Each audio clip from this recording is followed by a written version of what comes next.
All right, 7 visions of victory that begin in Revelation 17, and they consist of Revelation chapter 17, 18, and 19. Now, let's take our chart of the book of Daniel as it presents it, and let's convert it, right?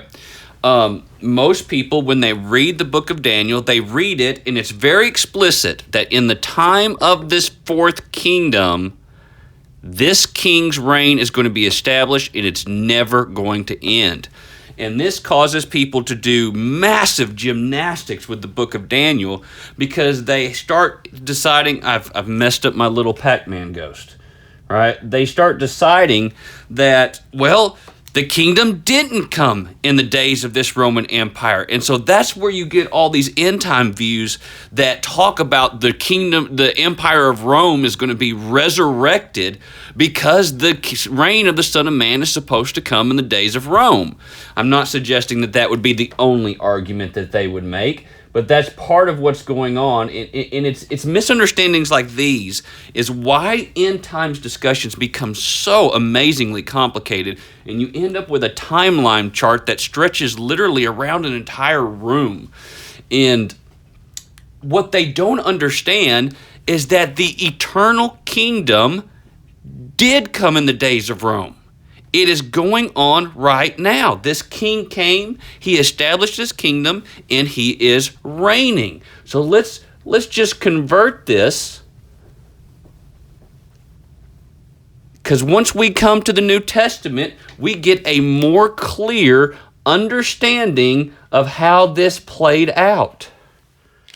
In the days of this fourth empire, a king did, let's put a timeline here, a king did come. And he did establish his reign, and then he ascended to the right hand of the Father, where he sits enthroned and reigns forever. Well, it's not going to be up there forever and ever, but it is an eternal. He has established. Remember, this is why it's so important that we come to the New Testament, and the New Testament is saying Christ reigns right now. Right now, all authority in heaven and on earth belong to him, right? But what we didn't understand, what we didn't realize from the book of Daniel is this king coming and this king establishing his kingdom forever and ever and ever was going to be played out in 5 parts. And now that we come to the book of Revelation, or really the New Testament at all, we begin to see that the way his reign is going to play out is in this 5-part story that we've been talking about for a long, long time now, right? So that's how it fits together, right? The king did come. He did establish his kingdom. He is reigning, but there is still more to the story to play it out. This reign will never, ever end. It will move and relocate to a new heavens and a new earth, right? So that's the start. And we come to Revelation chapter 17, and we are introduced to a few characters. We are introduced to one new character, and we are shown more information about another character. Because what we're about to do here, I didn't finish playing this out. We're about to focus on their fate. All right? Remember, this cycle of Revelation is going to be focused on part 4, the wrath of God has come, and it is going to be especially focused on the backside of it. So like I said, this is the bombing campaign, if we're thinking on this side, and then we're seeing a tour of the smoldering ruins of what has happened from the coming of Jesus, second coming of Jesus Christ. Now, I don't mean to suggest that there is nothing in this cycle other than this, right? There's more, but that's where it is wanting to expand the most, to use that slinky idea, right? So, we are introduced to 2 characters. One of them is the prostitute. And oh my goodness, has that not caused a lot of end times debate? And we're introduced to this prostitute. She is of the scandalous variety, and she is drunk on the blood of the saints. She is all the nations of the world, all of them have committed their sexual immorality with her. And interestingly enough, on her forehead is written the name of the great city, Babylon. Right? So what we are going to see is that the ideas of the prostitute and the ideas of Babylon, the great city, kind of merge together. That it can be presented in different ways, right? And what's going on is that the prostitute is all the allure and grammar, the glamour of this world, saying, "Come and enjoy." Right? It's enticing us, right? We'll get back to her, but let's get to the other character we're introduced to at the start of chapter 17. We've already been introduced to this character, but we see more about him. We have the beast, right? And we are going to get to learn a little bit more about this beast. It's going to say it in a very puzzling way, but it is going to be really eye-opening when you realize that the beast is being described in terms of what we have been talking about all along. Suddenly, the most confusing statements in the world are going to make perfect sense to you when you just realize all the book of Revelation is doing is telling the same 5-part story over and over and over again. So, let's see what it says. We see in chapter 17, let's start in verse 5. All right, it's talking about the prostitute in 17:5. And on her forehead was written a name of mystery, Babylon the Great, mother of prostitutes and of earth's abominations. And I saw the woman drunk with the blood of the saints, the blood of the martyrs of Jesus. When I saw her, I marveled greatly. But the angel said to me, "Why do you marvel? I will tell you the mystery of the woman and of the beast with 7 heads and 10 horns that carries her. The beast that you saw was and is not, and is about to rise from the bottomless pit and go to destruction. And the dwellers on earth, whose names have not been written in the book of life from the foundation of the world, will marvel to see the beast, because it was and is not and is to come. This calls for a mind with wisdom. The 7 heads are 7 mountains on which the woman is seated. They are also 7 kings, 5 of whom have fallen. One is, the other has not yet come, and when he does come, he must remain only a little while. As for the beast that was and is not, it is an 8th king, but it belongs to the 7th, and it goes to destructions." Right?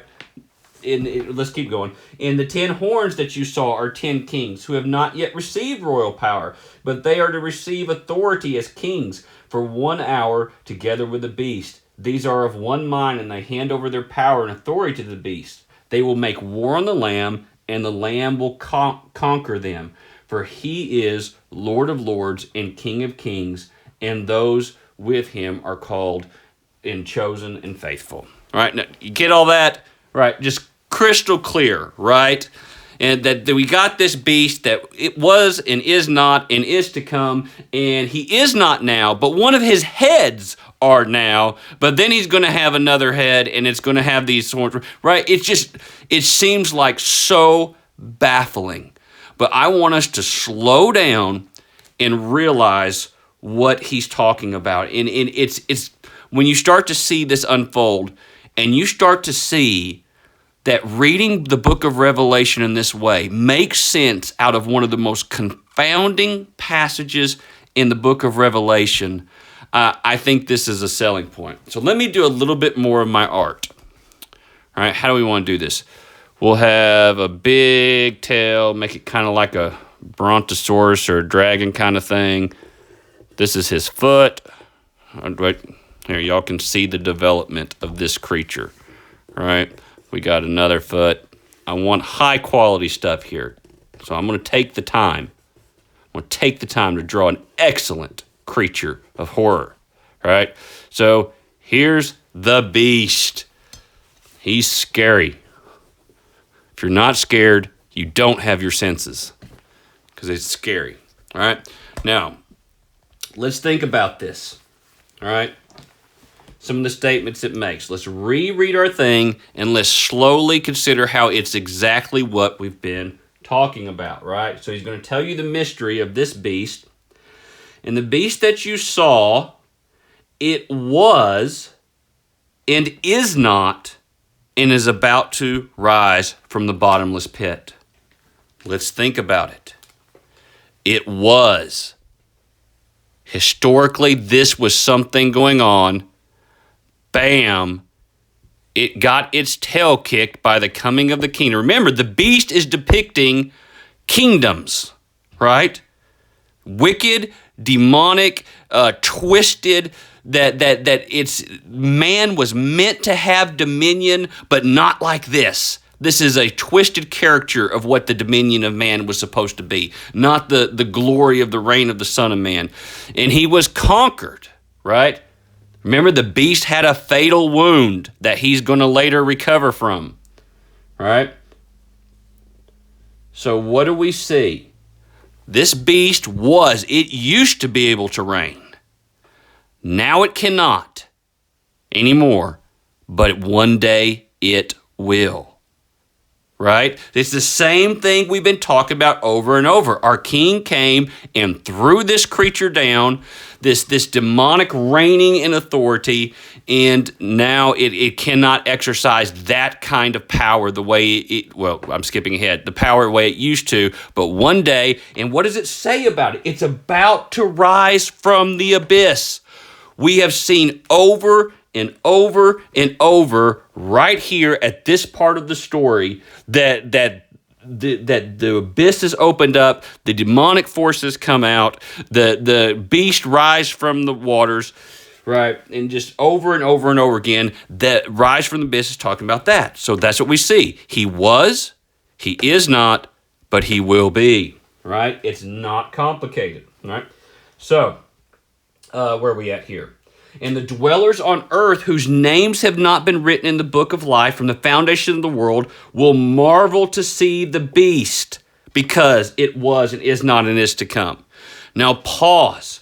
We have seen in multiple places that the Bible talks in exactly these words, that when the beast comes, everybody whose name is not written in the book of life will be completely and utterly deceived. It's telling the exact. I'm just go ahead and write the A for Antichrist here. It's supposed to be red. And DN, he will deceive all the nations, right? They're going to marvel. They're going to wow. They're going to buy in to the greatness of this kingdom and this king, right? So it's just telling the same story over again, right? Now, here's where we get an interesting little development. Verse 9. This calls for a mind with wisdom. The 7 heads are 7 mountains on which the woman is seated. They are also 7 kings, 5 of whom have fallen. One is, the other has not yet come. And when he does come, he must remain only a little while. All right. Now, there's no way we can make sense of this, right? Pause. Think. Right? It says that this beast is not right now. But it used to be. It used to be, before it was came and thrown down, that 5 of its heads, right? We're always thinking about this beast of Revelation as something in the future, right? But this just tells us, and it's really, we're about right here when this is being written. We're in the life of John, nearly 2,000 years ago, right? And he's saying that 5 heads of these beasts have already come and gone, past in history. And one of them is right now, and one of them is going to be, but it's only going to be here really briefly. And so what we begin to see, that this Antichrist, this satanic fueled, remember, we have Satan, oh man, I'm writing terrible. We have Satan powering this. This is Satan's play. This is his game, this beast. And what we find out is this beast has reared its head in history several times before. Now, it's going to do so in a climactic way at the end. So these are necks. This is like a giant hydra critter. And what we find out is that all throughout history, Satan has been playing this game. He has been raising up worldwide powers that are wicked, twisted characters of the dominion of mankind. This has always been his game. This is what he's done over and over and over again. And when we look back at human history, we look at Babylon and say, oh, this is one kingdom. And we look at the Medes and Persians and say, oh, here's another kingdom. In Greece, here's another kingdom. But if we could see under the surface of the water, we would realize it's all the same animal. And it's just coming up again in human history to wreak havoc by the power of Satan, right? And so now, in this age, it says one now is. We got a piddly head right here. This is probably the Empire of Rome. It hasn't died yet. It's not fully, it's shriveled up, right? And so what we see, right, one of the big mysteries of this passage is what on earth? This beast is not. All right, it's gone, it says. It will be again, but it's gone, yet one of its heads here. So what we see is the remnant of the Roman Empire is still struggling on after this kingdom has come. Its days are numbered. It's going to collapse. We all know that. And it's struggling on because its power has been cut off. Satan can no longer empower this worldwide dominion that he is after through corrupt, wicked human nations, right? And so as we go through this age, what we see is that no one got to dominate the known world the way these past nations did, right? Think about Hitler's 1,000-year Reich, right? It didn't last 1,000 years. It came to an end. That Christ will not let the complete deceiving of the world happen again. Satan is restrained. He's trying his game. He can bring some horrible things about, but he cannot relive the days of old where he could fool the whole world and bind them together under satanic belief and false gods, right? He just can't do it anymore. It stopped. But what he says is, one day, this beast is going to rise up from the bottomless abyss. And it says there's another head coming, only this one's different. This one, I don't know how you want to draw it. It doesn't matter, right? This one is the beast itself, right? It says in verse 10, they also are 7 kings, 5 of whom have fallen. One is now. The other has not yet come, and when he comes, he must remain only a little while. It's going to be a brief stint here, a horrific one, but very brief because Christ is going to bring it to an end, right? He says in verse 11, as for the beast that was, right here, the beast itself, as for the beast that was and is not, it is an 8th king, but its expression is the 7th, right? So what we're going to see is that in the end, when the gloves come off and the Antichrist comes, the full expression of this beast is coming out to play. It is going to dominate this world under the king, this Antichrist figure, in a way that the others never fully achieved, right? But here's my, and when it happens, right? Go down to verse 14. When it happens, when it's released, when he comes out for his little rampage, verse 14, they will make war on the Lamb, and the Lamb will conquer them. For he is Lord of lords, King of kings, and those with him are called, chosen, and faithful. That is telling the same story over again. You want to know who this beast is that we've been talking about? He's really the satanic power that's always been at work. Think about when this part right here of the story. When Satan and Jesus had their big showdown. He's been baptized. He's been identified as the Son of God, this figure we've long been awaiting for, prophesied by the book of Daniel and other places, and the Spirit leads him out into the wilderness, and Satan begins to tempt him for 40 days. What does Satan say to him in one of the temptations? all the kingdoms of this world have been given to me, and I give them to whoever I want. And if you will worship me, I'll give them to you. Satan makes the offer to Jesus that I will let you be my next monstrous king. And Christ turns him down. But the point I'm wanting to make is Satan is telling us the story. He really does have the power to do this, but now he's got his tail whipped and he does not have the power to do it. But one day the abyss opens up and Satan does. And it's going to be his plan of bringing about this wicked caricature of worldwide dominion is going to become in its most fullest expression, and it is going to be horrific until Christ returns. Now, let's take 1 second longer and let's bring the idea of the beast and the idea of the prostitute together again, right? So what we've seen is that the beast is going to come and it's going to say, you worship me and you worship Satan, and if you don't do so, you're going to die, right? So that's one side of what we have to face. The other side of what we have to face is what is riding the beast. It comes along with the great, powerful nations and the great glory of the Antichrist that's to come, and that's the prostitute, the Babylon. And in verse 18, the great city of Babylon is going to be about stuff. It's going to be about merchandise and material and treasure, and that's what she has written on her forehead, right? If you look forward to into 18, and you start talking about how they have committed adultery with her, it's about stuff.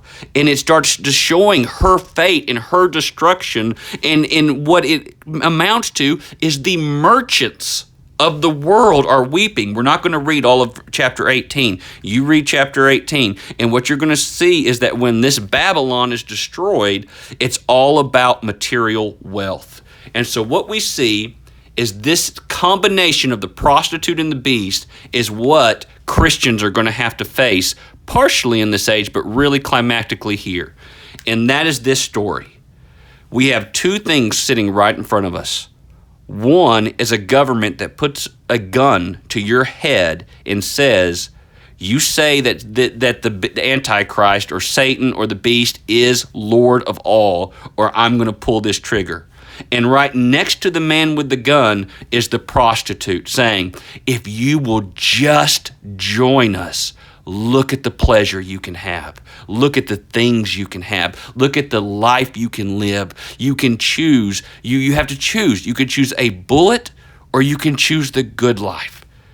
And that is going to be the temptation before Christians in all this conflict. And we are being called to stay faithful and true.